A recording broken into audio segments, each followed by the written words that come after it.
lo que corresponde a la patología de cirrosis hepática, ¿ya? En realidad, todas las patologías relacionadas con el hígado siempre están asociadas a algún proceso de fibrosis, ¿ya? Específicamente de una zona anatómica que la vamos a ver posteriormente, pero en general esta fibrosis, dependiendo de la zona anatómica que altere y la gravedad que pueda provocar esta fibrosis, es la que va a terminar por generar todas las complicaciones en el organismo que justamente va a tener este hígado enfermo, ¿ya? Anatómicamente el hígado está compuesto por dos lobulillos, podríamos ver un lobulillo derecho y un lobulillo izquierdo, y que de forma importante esta distinción anatómica hace relación a que si yo extirpo una buena porción del lobulillo izquierdo, el hígado tiene la capacidad de regenerarse, ¿ya? En alrededor de 4 o 6 semanas.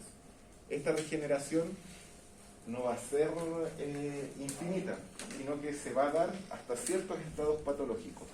En el caso de ustedes, si yo les extirpara el lobulillo izquierdo, ustedes no tendrían problemas, porque tienen una fisiología normal, su hígado está en un estado normal y puede justamente realizar la recuperación de los hepatocitos en 4 a 6 semanas. Ahora, si yo pienso en una persona con cirrosis hepática o un cáncer hepático, en última instancia, en donde ya hay un grado de fibrosis bien desarrollado, claramente esta persona no va a poder hacer esta recuperación de los hepatocitos, ¿ya? La recuperación del hígado va a depender de qué tan enfermo se encuentra el hígado y específicamente en qué tipo de fibrosis se encuentra, ¿ya? Debe ser uno de los órganos más grandes de nuestro organismo, pesa alrededor de 2 kilogramos y cumple funciones fisiológicas de todo tipo. Si yo les pregunto, menciónenme algún órgano que esté relacionado con metabolismo hepático, o sea, disculpen, lipídico, pueden mencionar el hígado. Menciónenme algún órgano que esté relacionado con metabolismo proteico, pueden mencionar el hígado. Mencionen algún órgano que esté relacionado con el metabolismo de los carbohidratos, el hígado. Y en los 3 macronutrientes cumple funciones esenciales. Si yo le hablo de toxinas, también va a estar involucrado el hígado. Si yo le hablo de regulación a nivel vascular, también va a estar involucrado el hígado. De que justamente la irrigación sanguínea del hígado, al ser un órgano tan grande, también es fundamental.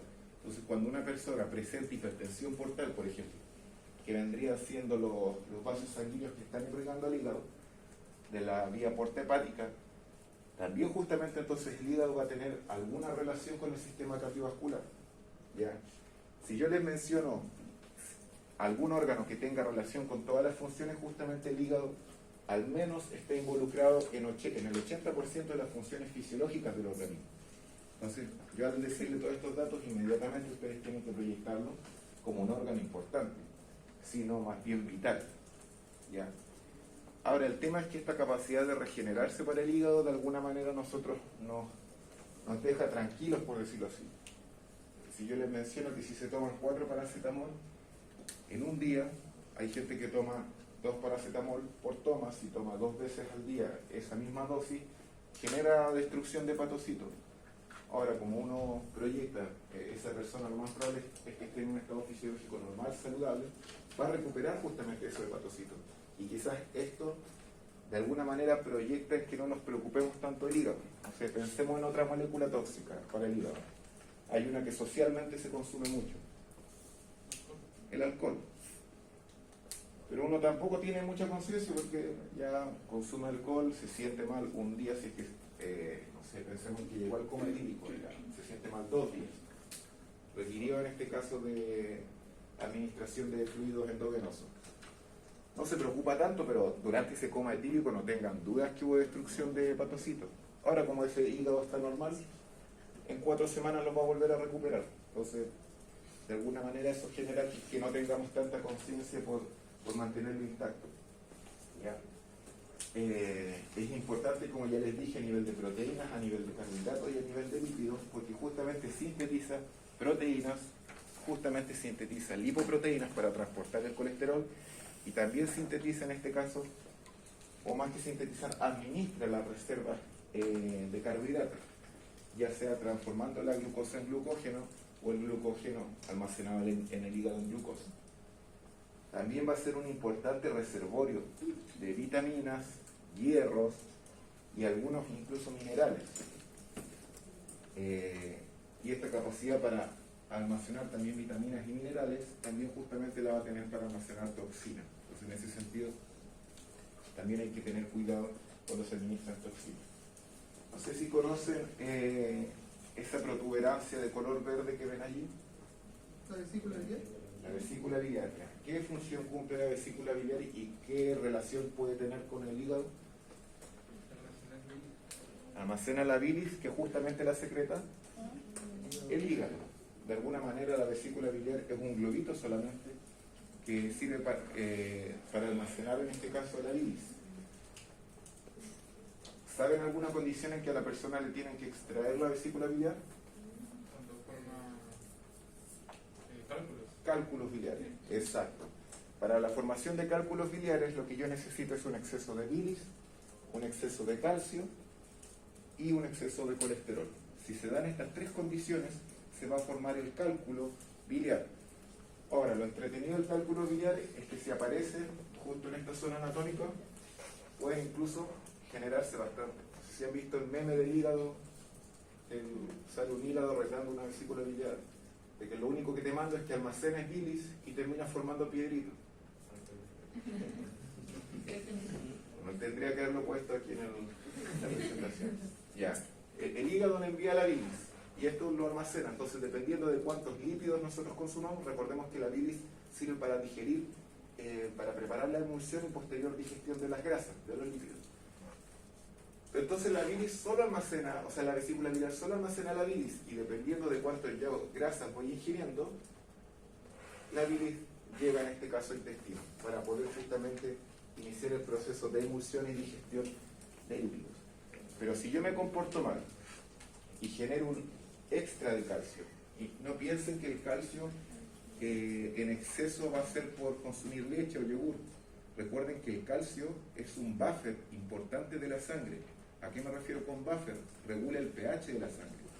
Cuando mi organismo está muy ácido, saca calcio de los huesos, o en este caso de la ingesta dietética, y la mantiene a sangre para poder justamente regular el pH. ¿Ya? Es un tampón que se le llama.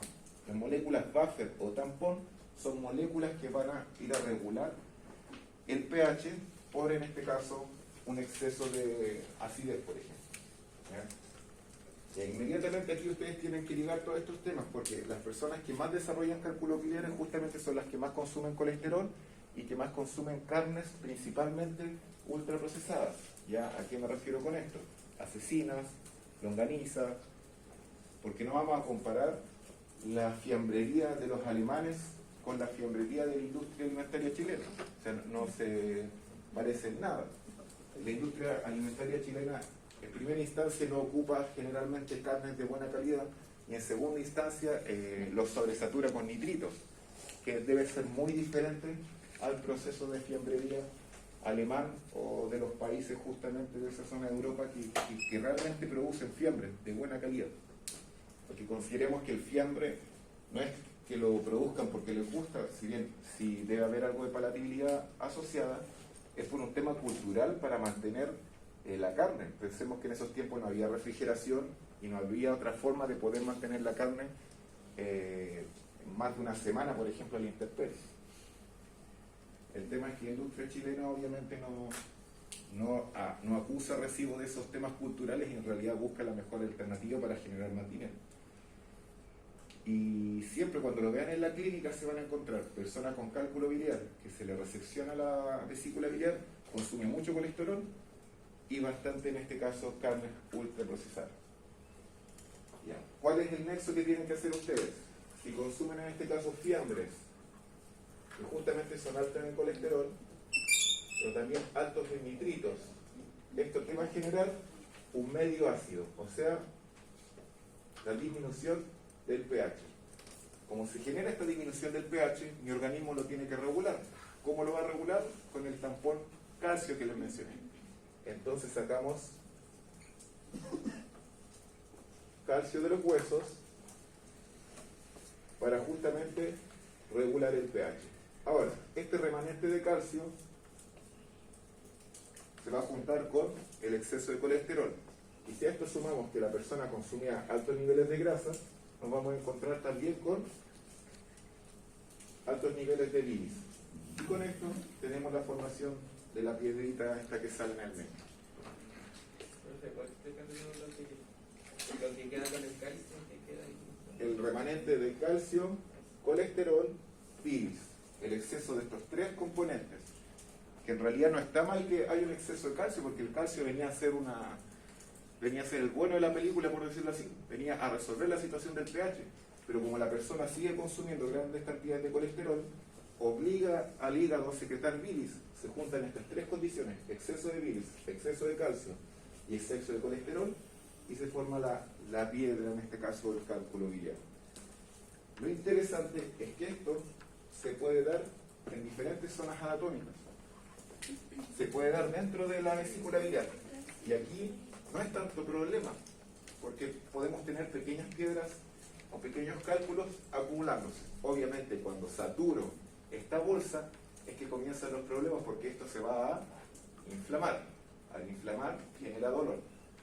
Y va a generar dolor cada vez que la persona consuma lípidos o grasas, porque entendiendo que la vesícula se va a llenar cuando el hígado secrete bilis. ¿Por qué digo que no es tanto problema aquí? Porque se genera un cálculo y la persona puede vivir perfectamente si el cálculo es pequeño, o forma 3 o 4 que son pequeños. Ahora, si llega a aparecer ese cálculo en el conducto biliar o en el coleódomo, que vendría siendo aquí, eso va a generar dolor de forma inmediata y va a colapsar el sistema inmediato, porque que aparezca un cálculo aquí significa que me va a obstruir el conducto hepatobiliar. O sea que si esa persona llega a consumir grasa o lípidos, la bilis no va a poder traspasar al intestino. ¿Y cómo se va a poner? Igual que los CIPS. Se colocan amarillas estas personas. Generan en este caso la migración de la bilis. Al no poder traspasar la bilis por este conducto, va a tratar de migrar. O sea, va a salir de ese conducto. Al salir de ese conducto, va a pasar, en este caso, a otras zonas anatómicas, entre ellas la sangre. Consideremos que acá está ese mismo conducto, el hepatobiliar. Apareció un cálculo, obstrucción. Esto obviamente va a generar dolor, inflamación. Si esto ocurre mucho tiempo, incluso puede generar infecciones. Y de una coledocolitiasis pasamos a una colangitis, en donde el estar atrapado todos estos fluidos justamente van a traer la acción de algunas bacterias, las cuales van a comenzar a hacer de este espacio su hogar. Pensemos que la bilis no puede traspasar, llega aquí, empieza a migrar. Y por eso es que a estas personas generalmente se le colocan las palmas, las escleras de los ojos y en algunos casos más graves, toda la piel del organismo. Quedan bastante amarillas. Y es porque la bilis está migrando hacia todo el organismo. ¿Ya?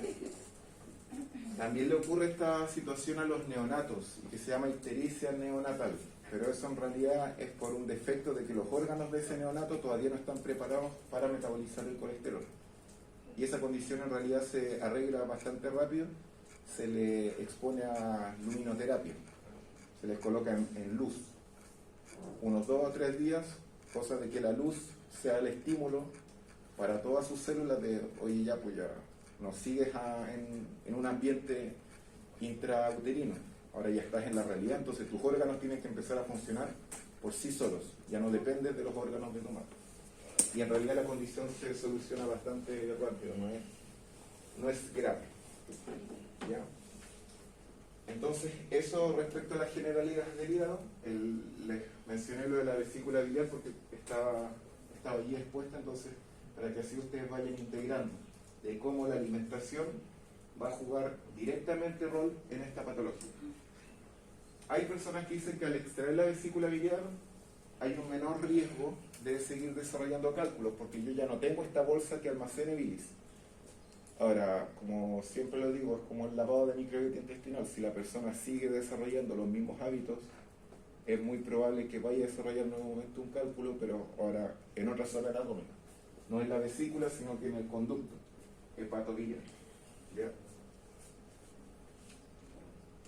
Entonces, como lo mencioné ahí, hay distintas funciones para el hígado. Tenemos el metabolismo de la proteína, lípidos, carbohidratos, la secreción de bilis, el almacenamiento de las fuentes de glucosa en glucógeno, la biotransformación de fármacos. Y esto es fundamental, porque cuando se trata de aspirar a medicina personalizada, se debe entender que todos tenemos una genética muy diferente. Y los fármacos que vaya a consumir David, Fernanda o yo van a tener una distinta velocidad de metabolización, y eso no depende de mis hábitos alimentarios, no depende de si soy deportista o no, sino que depende totalmente de la genética. La velocidad con la cual el hígado biotransforma los fármacos depende netamente de nuestra genética. ¿Y a qué me refiero con esto? No es que sea malo o bueno transformar los fármacos de forma rápida o lenta, pero existe una familia de distintas enzimas que se encuentran en el hígado. Uno consume el fármaco, pensemos en cualquier tipo de fármaco. Al llegar a sangre, pensemos que pasa al tracto gastrointestinal, de estómago se absorbe, o se absorbe el intestino, pasa a la sangre, pero en la sangre no tiene acción el fármaco, tiene que transformarse, tiene que recibir alguna enzima de nuestro organismo para que sea, en este caso, el principio activo pueda ejecutar su función. Y para esa biotransformación es necesario el hígado. Ahora, esto de forma interesante, ¿qué va a generar? Un hígado rápido, que tiene esta familia de enzimas, que son bastante rápidas. ¿Qué me va a conferir?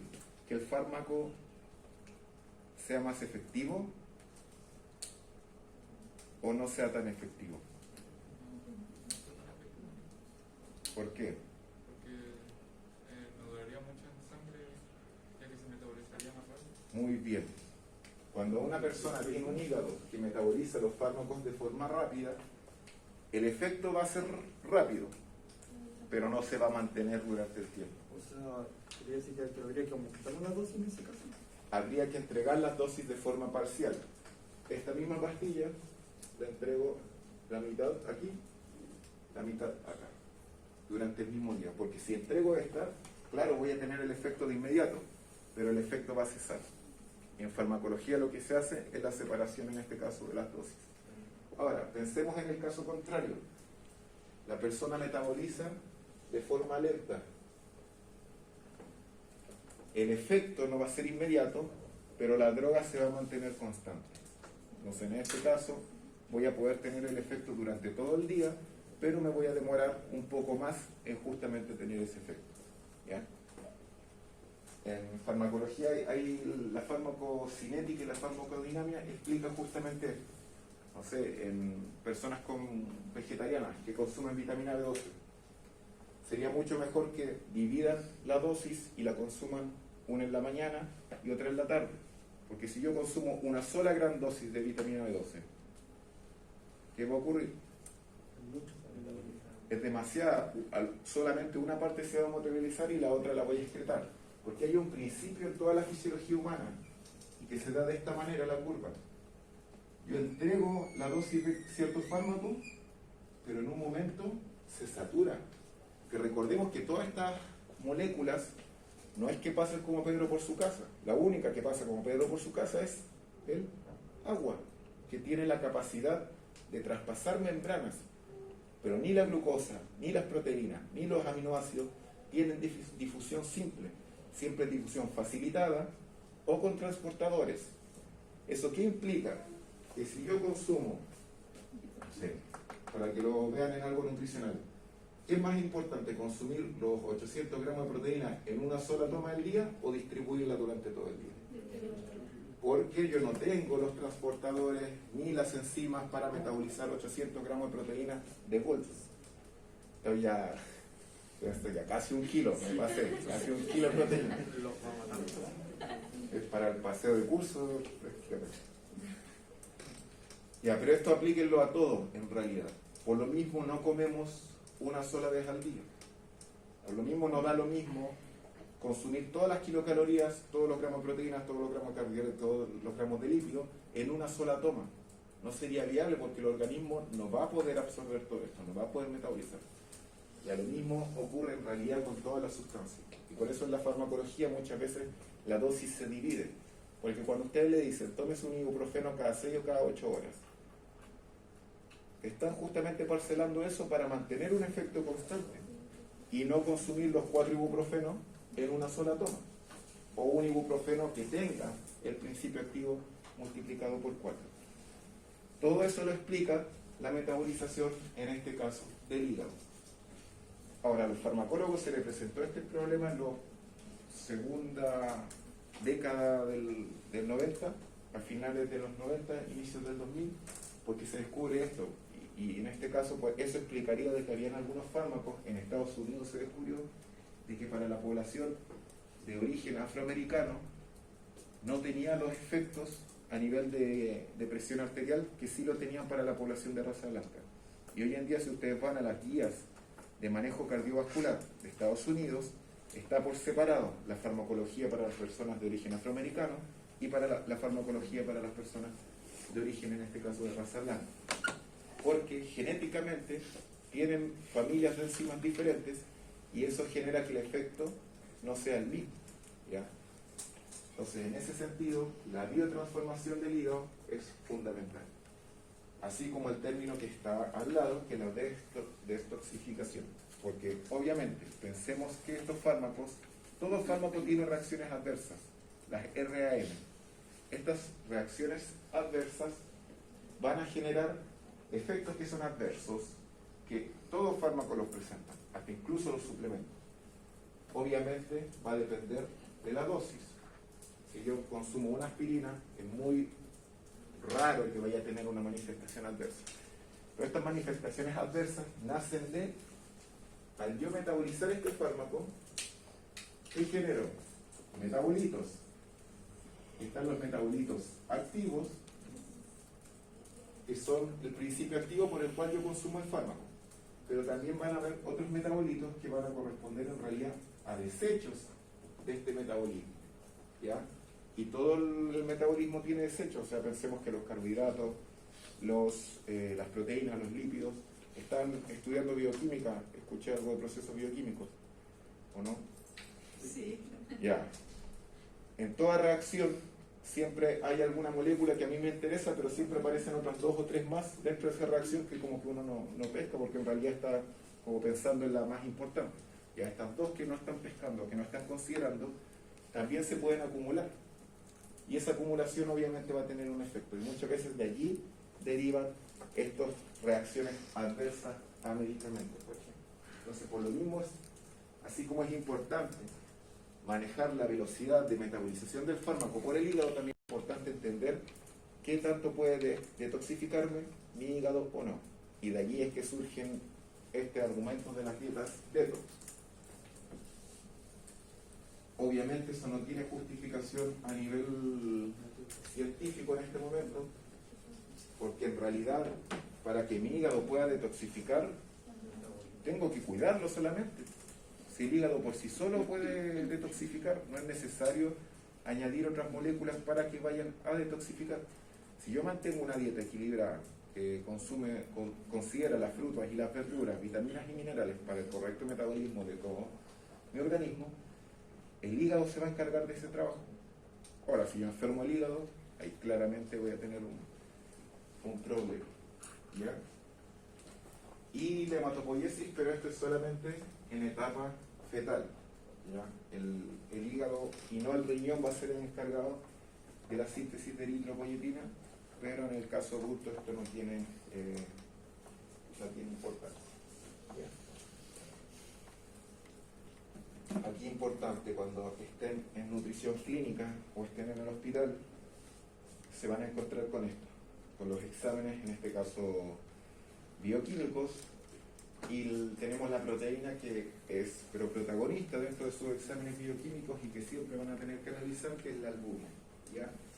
La albúmina ustedes la pueden encontrar en el huevo, pero no vayan a creer que van a mejorar la albúmina de un paciente dándole huevo, ¿ya? Que era lo que se creía hace unos 15 años atrás, 20 años atrás. Las nutricionistas, cuando veían una albúmina baja, empezaban a dar huevo al paciente para elevarlo. Esto no tiene ningún sustento científico, porque la albúmina la sintetiza el hígado para justamente mantener la presión oncótica que ustedes ven allí, ¿ya? Y el hígado va a sintetizar más o menos albúmina dependiendo del panorama al cual se esté enfrentando. Vale decir, una persona que está a punto de morir va a tener una albúmina muy baja, extremadamente baja. El valor de la albúmina es 3.5. El valor de corte, miligramos por decilitro. Esto es lo que sintetiza el hígado. Sobre este valor, el hígado, yo podría decir, está normal. El hígado no está preocupado, no ve ninguna situación de injuria que lo esté afectando. Sin embargo, cuando el hígado se enfrenta, no sé, pensemos en una etapa terminal del cáncer, el hígado va a sintetizar proteínas de fase aguda para ir contra esa injuria y va a dejar de sintetizar albúmina. Entonces este valor va a tender a bajar a 3. Este es el punto de corte. Y aquí está ocurriendo algo. Porque si el hígado está sintetizando 3 miligramos por decilitro, es porque está observando algo. Hay un proceso de inflamación que el hígado dice, tenemos que atacarlo. Entonces, en vez de sintetizar albúmina, empiezo a sintetizar proteínas de fase aguda, que son proteínas que van a ir a atacar el problema, que van a ayudar y colaborar a mi sistema inmune y la cascada o respuesta proinflamatoria. Si esto ya baja de A3, hay que preocuparse. Incluso, no sé, está en 2.5, es una albúmina muy, muy grave. ¿Ya?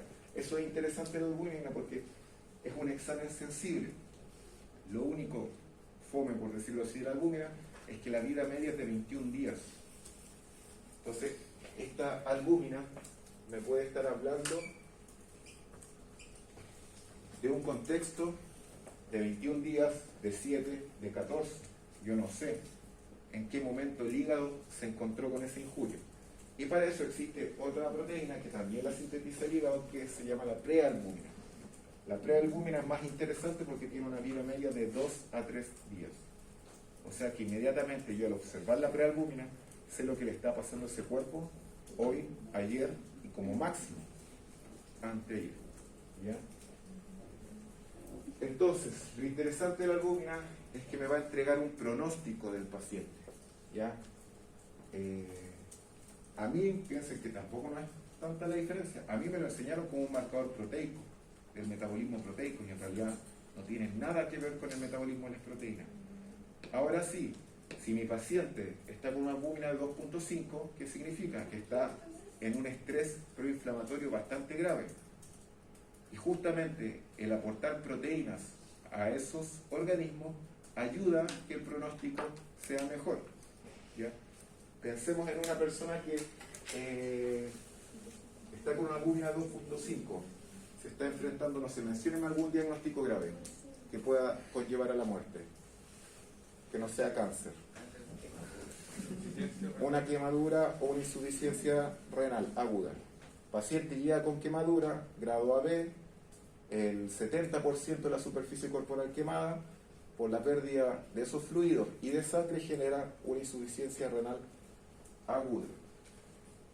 Yo veo una albúmina de 2.5, entro a preocupar. ¿En qué situación se encuentra ese paciente respecto a las proteínas de modo global? ¿Está en un estado anabólico o en un estado catabólico? Ya, primero separemos. ¿Qué es anabolismo? Creación de tejido. Catabolismo, destrucción. Ahora eso veámoslo en metabolismo. ¿Qué vendría siendo anabolismo pensando en proteínas? ¿Síntesis o síntesis? Ya. Y en el caso del catabolismo proteico, utilización. Ya. Entonces pensemos en ese paciente. Llegó con el 70% de la superficie corporal quemada. Quemaduras de grado AB, por la pérdida de fluido generó una insuficiencia renal aguda. ¿Ese paciente estará creando proteínas o estará utilizando proteínas? Está utilizando, está catabolizando, está destruyendo. Ahora, si a ese paciente yo no le doy proteínas, vía oral o vía enteral, ¿de dónde va a sacar las proteínas? Porque tiene que sacarlas de algún lado. De su propio tejido muscular, incluso después ya ni siquiera considera muscular, sino que empieza a pasar con todo. Entonces, justamente, la albúmina va a ser un buen marcador de indicarme a mí cuándo mi paciente necesita proteínas. Pero no es que yo les dé proteínas para mejorar la albúmina. Yo le voy a entregar proteínas porque mi paciente se está enfrentando a un estado catabólico, proteico importante. Porque si el hígado dejó de sintetizar albúmina, es porque observó alguna anomalía y por eso está sintetizando proteínas de fase aguda para atacar.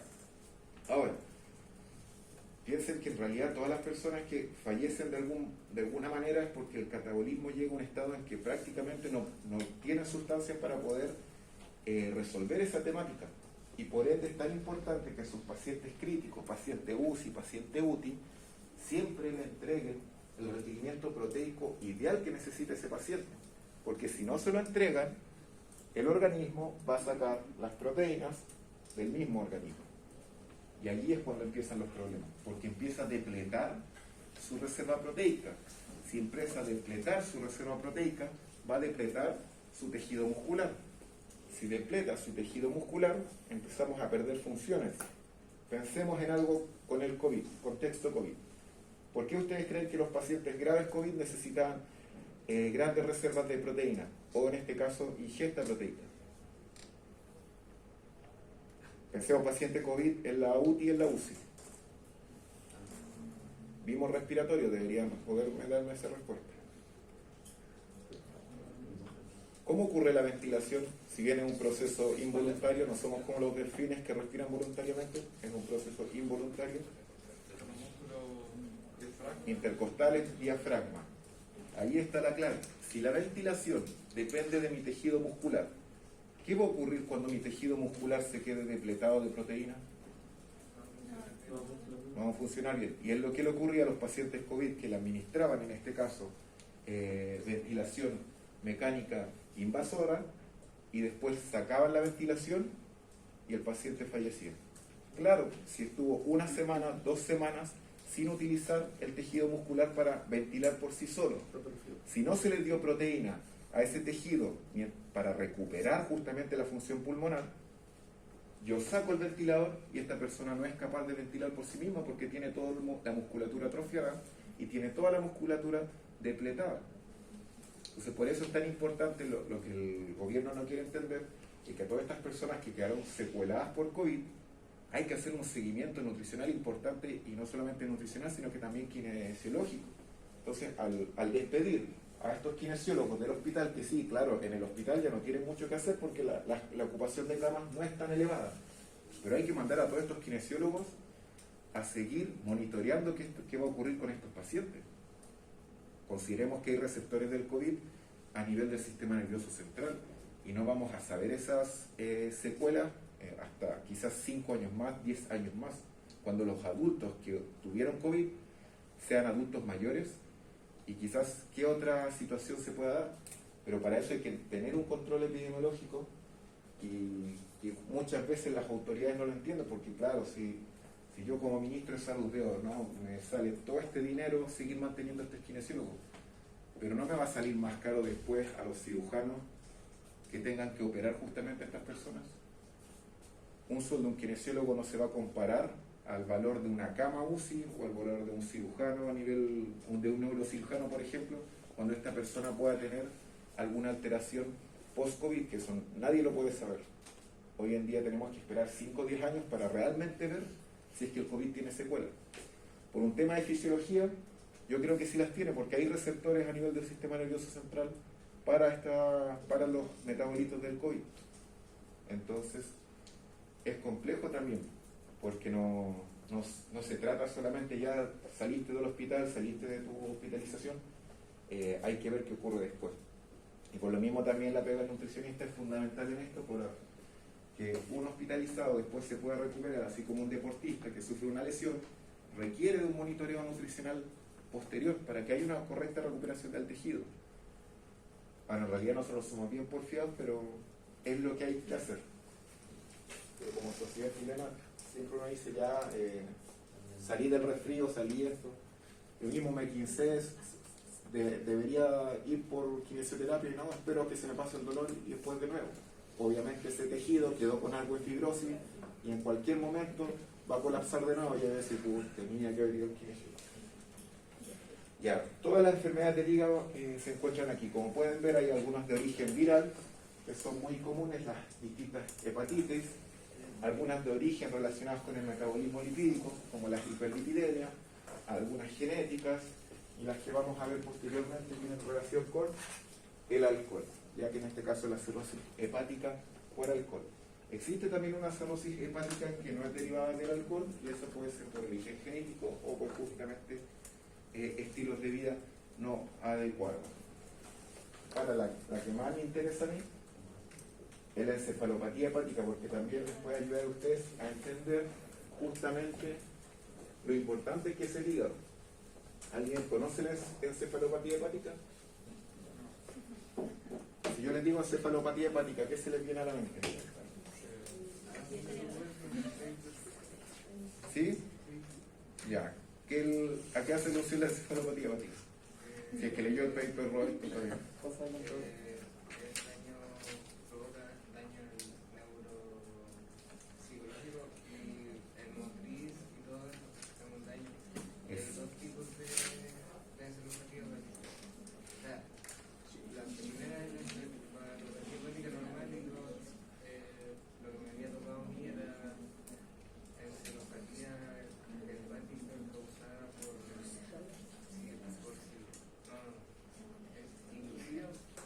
cirrosis.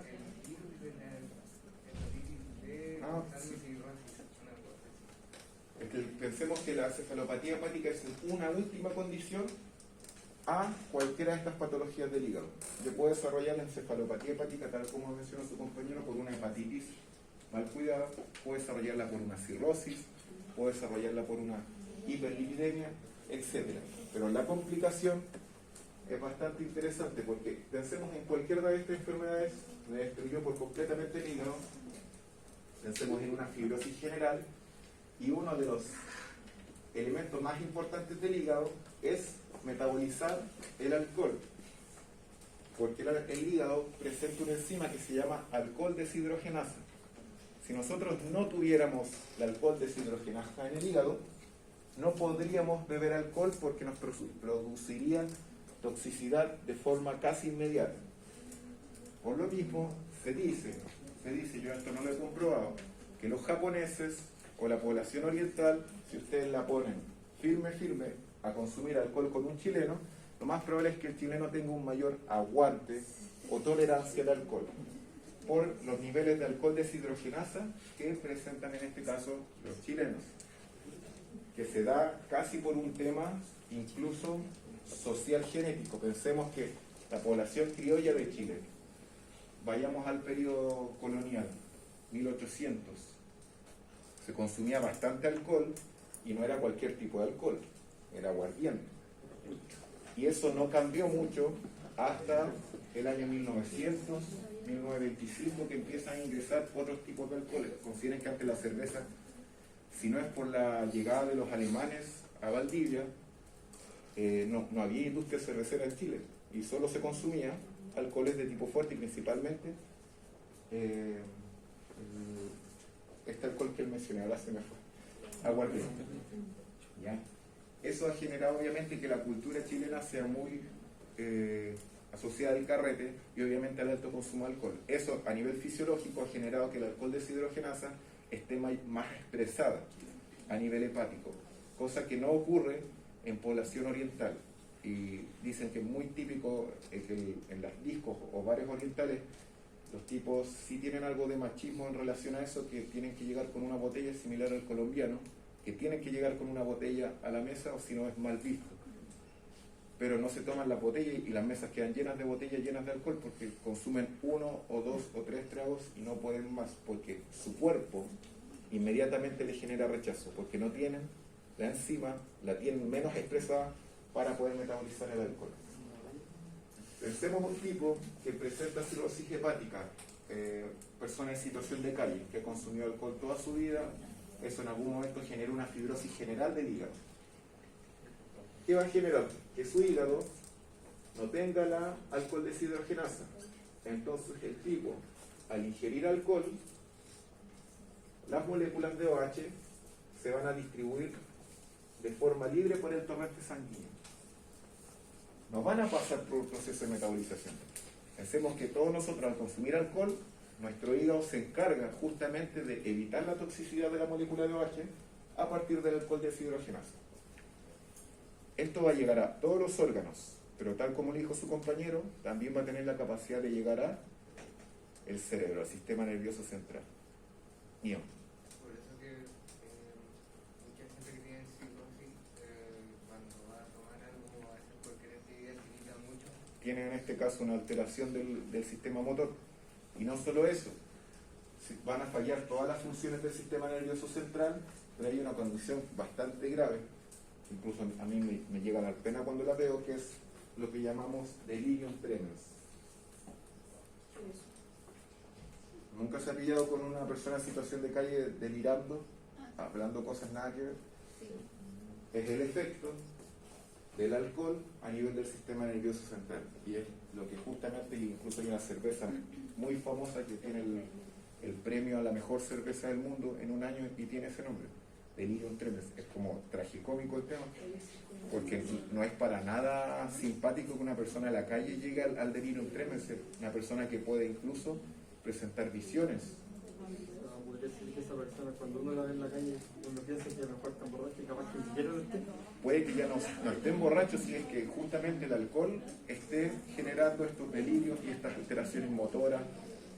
Y lo que importante que quiero que vean no es solo el delirium tremens, sino que vean la importancia del hígado, de que tiene como función una función protectora de metabolizar moléculas para que esas moléculas no nos hagan daño.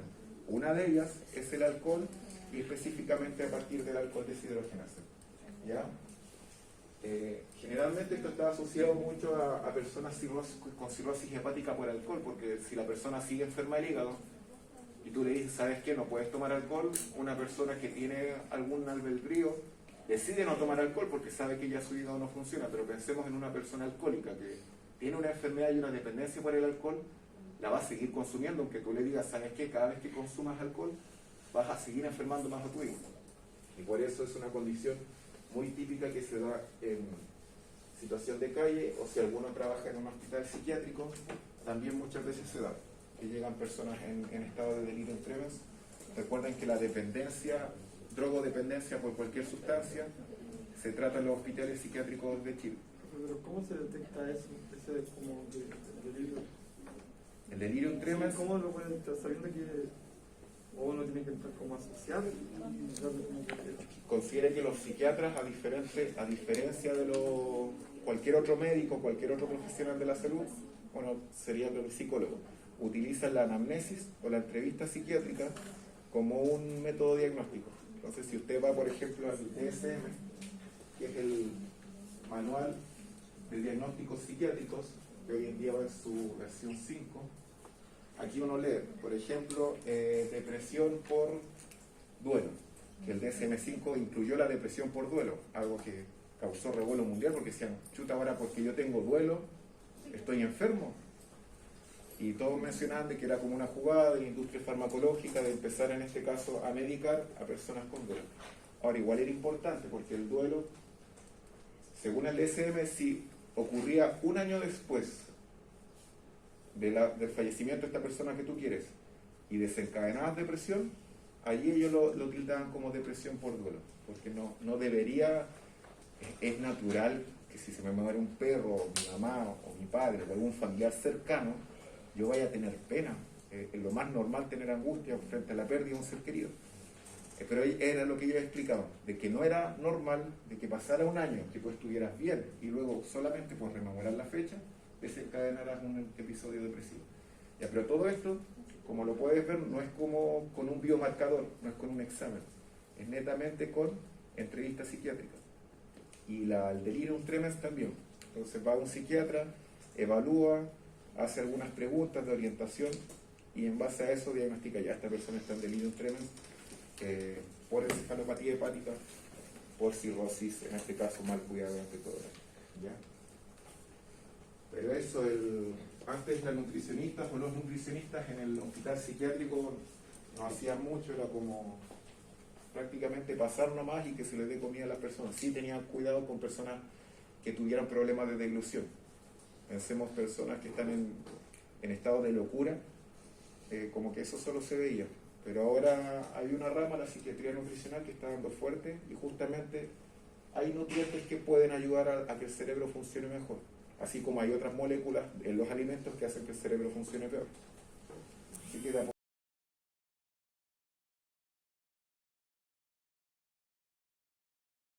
en una situación totalmente contraria, ¿ya? Ahora, esto para ustedes solamente se los dejo como anécdota, pero ustedes no van a tener que decidir como nutricionistas el régimen dietoterapéutico que le van a dar a su paciente dependiendo de esta biopsia, porque ustedes revisan lo que coloca el médico. El médico diagnostica con tal patología y ustedes allí tienen que trabajar en función de lo que diagnostica el médico, porque ese es su amparo. Si llega a haber alguna situación grave, si su intervención va acorde al diagnóstico, ustedes prácticamente no tienen la culpa, no tienen ninguna responsabilidad. Ahora, si quieren inventar una cosa y hacer otras cosas que están fuera del diagnóstico, ahí nadie los va a poder defender. Porque el médico es el que va a diagnosticar en función a esto, pero ustedes trabajan en función del diagnóstico. Igual pueden ver las imágenes, porque van a tener acceso a las fichas. Si quieren entender más a la persona, igual es interesante y así comprenden de mejor manera la patología. Pero ustedes van a ver en función del médico y en función de todas estas proteínas y enzimas que van a obtener en el examen bioquímico de las personas con enfermedad hepática. Los distintos tipos de bilirruina, los distintos tipos de transaminasas hepáticas, como es la GPT, la GOT. Nunca les va a aparecer en la ficha clínica la aminotransferasa de aspartato, sino que aparece como GOT. Lo mismo la fosfatasa alcalina sérica y la GGT. Tiempo de protombina generalmente ocurre cuando la persona se va a someter a alguna cirugía. Ya siempre se evalúa la protombina porque con eso yo puedo evaluar la coagulación de la persona. Y depende del hígado. ¿Por qué yo evalúo la coagulación de una persona que entra a cirugía? Porque imagínense, tengo problema de coagulación, el cirujano hace un corte y no para de sangrar en todo momento y fallece esa persona. Por eso siempre hay que evaluar el tiempo de protombina antes de cualquier cirugía, aunque sea una cirugía menor, no sea una apendicitis. Y con estas siempre se van a encontrar las distintas transaminasas hepáticas, con las cuales allí les dejé un pequeño mensaje de cuando se encuentran elevadas o alteradas. Como siempre les digo, aquí lo importante no es que se aprendan esto de memoria, sino que la fisiopatología del hígado, que cuando veamos fibrosis, esto de aquí. ¿Se acuerdan que les dije que el hígado tiene la capacidad para regenerarse, pero eso va a depender de su estado? Cuando está en esteatosis hepática, ningún problema, todavía hay vuelta atrás. Yo puedo tener mi hígado en estatosis hepática, pero decido darle un vuelco a mi vida, cambiar mis hábitos alimentarios, cambiar mi estilo de vida, modificar el fármaco que quizás me está generando esto. Porque eso es interesante, la pega del químico farmacéutico también es muy necesaria, siempre ha sido visibilizada porque al médico se le proyecta el protagonismo dentro de la terapia farmacológica. Yo recuerdo cuando estaba en la UCI, cuando pasaba el químico farmacéutico, despertaban todos. Y no era como algo, ya quizás le pueda haber ocurrido una vez. No, siempre que el químico farmacéutico pasaba por la UCI, empezaban a despertar los pacientes. Porque claro, el médico es muy bueno diagnosticando y entregando el fármaco según la guía clínica. Pero el químico farmacéutico relaciona, estos 3 fármacos en conjunto generan letargo. El médico cambia este por este, que no tiene tantas reacciones adversas y le va a generar el mismo efecto. Porque los tipos leyeron 6 años vademecum, interacciones, mientras que el médico lee la guía clínica, ¿no? Que en términos estrictos es, si la persona tiene esta enfermedad, da tal fármaco. En cambio, el QF puede interrelacionar el diagnóstico con los distintos fármacos que existen, sabe las interacciones fármaco, que el médico no maneja a la perfección. Los médicos en Chile son muy buenos diagnosticadores, no así tan buenos farmacólogos. Y en fisiología, allí yo aprendí mucho de los químicos farmacéuticos. O sea, son tipos que tienen una memoria pero tremenda, porque leen y leen vademecum para entender. Aparte, siempre van saliendo nuevos fármacos y tienen que ir actualizándose con los nuevos fármacos. Entonces, por ejemplo, una persona que realizó esteatosis por el consumo de una alteración farmacológica, puede ir donde el farmacólogo y decir, ¿sabe qué? Necesito un fármaco pero que no tenga tanta carga hepática, que no me genere un metabolismo tan exacerbado. Y ahí el QF le va a entregar un correcto fármaco. Va a ir donde la nutricionista y le va a decir, ¿sabe qué? Necesito un régimen que no me genere una carga hepática importante. Y va a entregar, por ejemplo, proteínas que no requieren de una metabolización tan importante, como por ejemplo, modificar las proteínas de origen animal por las proteínas de origen vegetal, que hacen que la carga de aminoácidos entre proteína animal y vegetal es muy diferente. Y por ende, justamente, la dieta vegetariana se asocia a otros beneficios. Ahora, tampoco se puede recomendar a todas las personas porque si no llevan un buen cuidado, no sé, con la vitamina B12, con la vitamina D, puede ser hasta contraproducente. Y eso es importante. Ahora una de sus compañeras de cuarto año está haciendo una tesis justamente con eso, de evaluar cuáles son los factores que influyen en que los veganos universitarios consuman de mejor o peor manera las proteínas. Quieren ver cuál es el factor que estaría como modulando eso, y yo les mandé una encuesta, no sé si la respondieron, pero era de trastorno de la conducta alimentaria. Gracias a quienes la respondieron, porque justamente las chicas llegaron al N que necesitaban para su estudio. ¿Ya? Y eso, pues esto es lo importante que necesito que entiendan, que entre este paso y este ya no hay vuelta atrás. Cuando mi hígado, de estar en un estado de esteatosis, que no es más que un estado de exacerbación de su metabolismo, en donde hay una acumulación de compuestos tóxicos, hepatotóxicos en cada célula, pero aún no hay fibrosis. Hay algún grado de degeneración, pero yo no tengo pérdida de grupos celulares, no hay un estado de necrosis, no hay pérdida celular. Y ese paso todavía tiene en este caso una vuelta atrás. Ahora, cuando llega al último estado de fibrosis, el daño ya es crónico e irreversible. ¿Ya? Esto sí o sí se lo tienen que aprender al revés y al derecho, y sobre todo, esto no me interesa tanto, esto de aquí, para que vayamos bien. Distintos hepatocitos. Vean allí cómo es la conformación del hígado. Hay una comunicación prácticamente entre un hepatocito y 4 o 5 que nos van a circundar. Pero además tienen alto nivel de irrigación sanguínea. Y aquí tenemos en este caso el conducto biliar, que vendría siendo la que va a transportar la bilis a la vesícula biliar. Dentro de las células que ustedes ven allí, entre el epitelio y los otros hepatocitos, vamos a tener esto que se ve aquí, el conducto de Dis. Este conducto de Dis, la imagen no es tan buena en realidad porque es más pequeñito, es muy pequeñito. Tiene la capacidad de generar comunicación entre las fibras en las células de colágeno o las células, en este caso endoteliales, y el hepatocito. ¿Para qué? Para justamente tener comunicación con el medio externo y el interno, con el fin de que si necesito alcohol deshidrogenasa, la célula endotelial se lo pueda comunicar al hepatocito, y el hepatocito en este caso va a producir alcohol deshidrogenasa y la va a enviar en este caso al torrente sanguíneo. Pensemos que la célula endotelial también le va a comunicar, ¿sabes qué? Viene una molécula un poco tóxica, necesito que la metabolicen para que generen los metabolitos luego a sangre y después se lo enviamos al riñón, y el riñón mete el boli y lo manda para afuera. Pensemos que esto, debido a un exceso de grasas, debido a un exceso de compuestos hepatotóxicos, debido a que destruí hepatocitos por mis células de paracetamol, el hígado, o sea, por mi consumo de paracetamol, ¿el hígado qué va a hacer si yo estoy perdiendo hepatocitos? Defenderse. Va a iniciar una alteración celular. ¿Cómo es la mejor forma de defenderme? Pensemos en una guerra, en un batallón. Algunos más osados dirán que el ataque es la mejor defensa, pero no, en términos estrictos. Si yo estoy con bloqueo, si del exterior me están llegando compuestos demasiado tóxicos que yo no estoy dando abasto, ¿qué puedo hacer? Bloquear, para que no sigan muriendo más hepatocitos.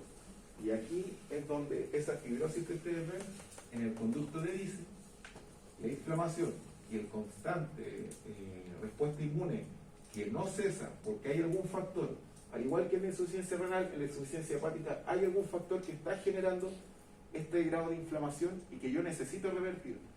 Pero como la persona no se comporta, no se revierte. Pensemos que si está consumiendo un exceso de colesterol y grasas saturadas todos los días, por 30 días, por un año, por 5 años, la inflamación aquí no va a cesar y aquí es donde se pierde la fenestración de estas células endoteliales, se bloquea esto y además comienza un estado de fibrosis en el espacio de Dice. Entonces tenemos dos tipos de bloqueo. El primero de las células endoteliales, en donde antes había un sinusoide fenestrado, ahora eso es bloqueado y este espacio de Dice comienza en este caso con un fuerte proceso de fibrosis. ¿Ya? ¿Para qué? Para proteger a mis hepatocitos que no estaban dando abasto con la función que se le estaba solicitando. Puede ser un exceso de fármacos, puede ser un exceso de grasa durante toda la vida, puede ser el mismo exceso de alcohol. ¿Ya?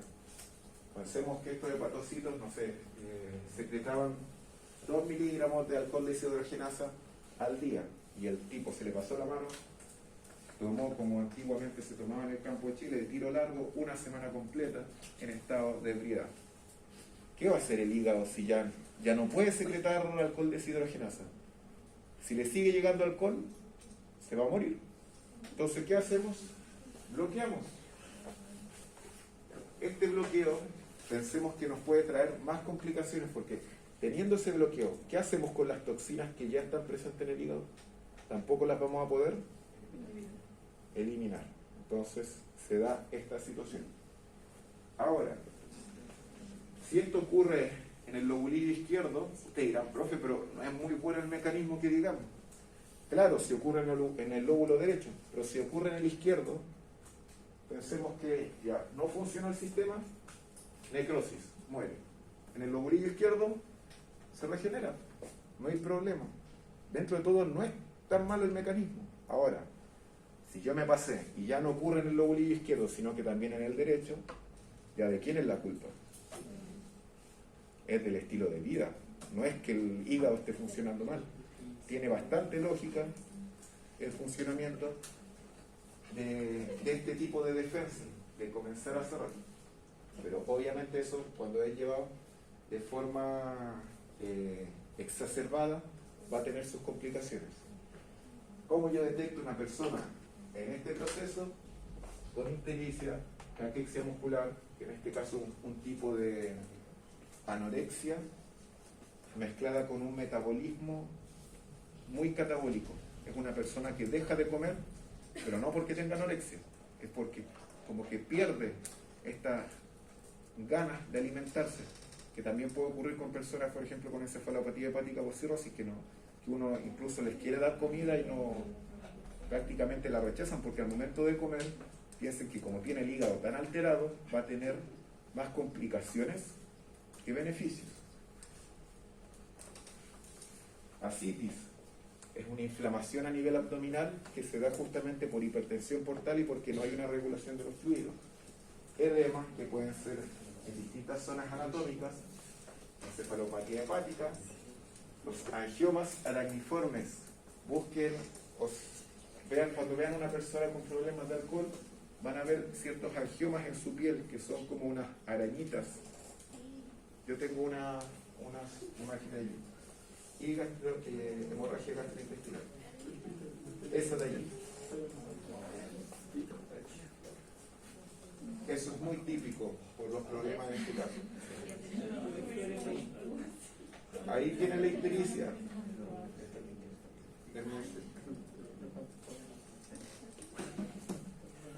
Esta es la ictericia por un exceso de bilis.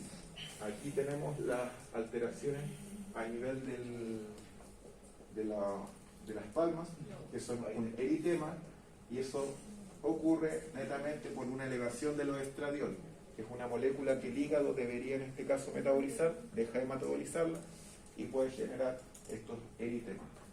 allá lo que ustedes ven es un hígado nodular que ocurre netamente por este proceso de fibrosis. El hígado trata de regenerarse, pero como ya está tan mal a nivel conformacional, comienza a regenerarse pero de forma alterada, no respetando la conformación original del lóbulo derecho y lóbulo izquierdo, y trata de alguna manera de empezar a meter células por donde sea y termina generando en este caso la hepatomegalia, pero de forma alterada.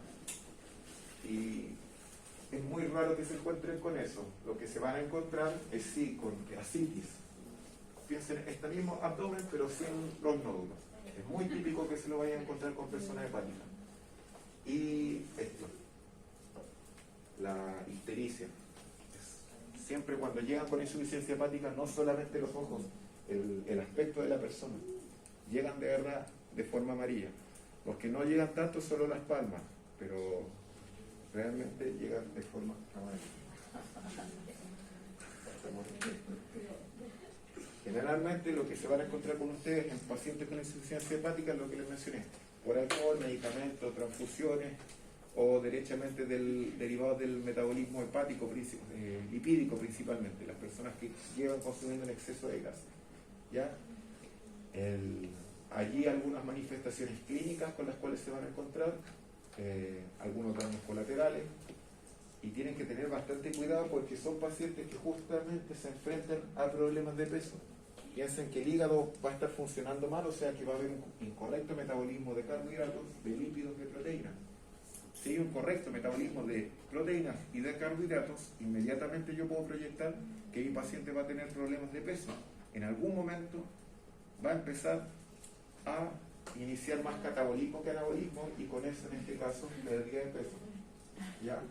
Lo que les mencionaba, se utiliza el ultrasonido para diagnosticar. Algunas pruebas de imágenes no son lo suficientemente fiables, y por lo mismo es que el gol estándar es la biopsia hepática. Obviamente va a depender del hospital y del instrumento que tengan el hecho de que lo puedan utilizar. O sea, pensemos en una persona en situación de calle de 85 años que ya tiene encefalopatía hepática, tiene delirium tremens. No lo voy a someter a una biopsia hepática si ya sé que no hay vuelta atrás, su hígado, no hay posibilidad de...